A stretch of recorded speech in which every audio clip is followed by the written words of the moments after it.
Hello everybody, appreciate the help from the Cheap Audio Man group. The distances I'm talking about cables is the configuration, and the crazy setup I have is because of that little guy that's been taking up my perfect listening spot. So anyway,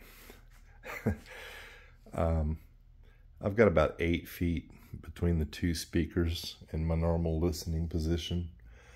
It's just to get from here to there, it's a matter of going across here corner. I do have a wooden floor. I don't feel like going into a crawl space to drill and cross over, at least not currently. I've been in this house about 3 years.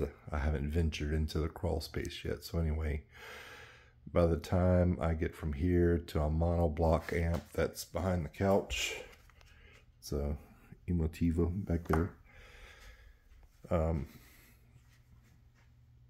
I'll start getting into how to cross this guy. So if I would do a power conditioner in the middle, I would have some pretty long runs to get out to some of this stuff. Anyway, I'm tossing around options.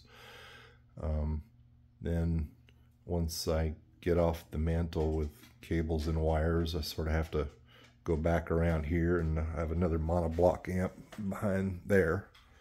So the speaker wire runs about 6 feet, I think. The I've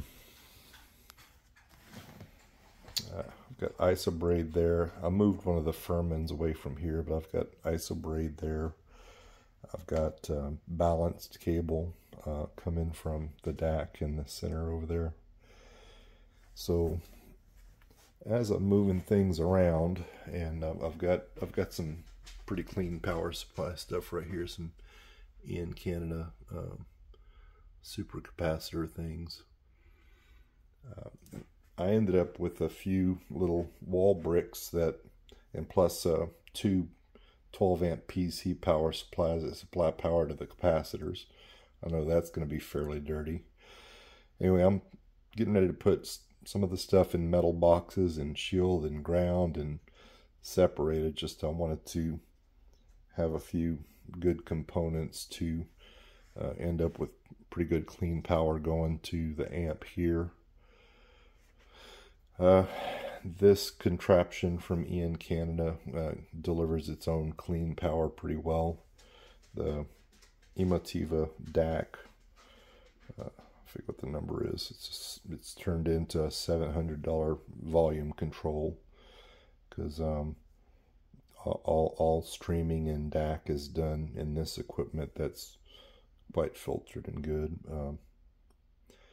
I'm using a NVIDIA Shield for video and some audio, television audio. That stuff's pretty dirty. Anyway, as I sort things out, I kind of want to find out how to maybe use the Furmans in some of this stuff, and maybe use something slightly better on the amplifiers.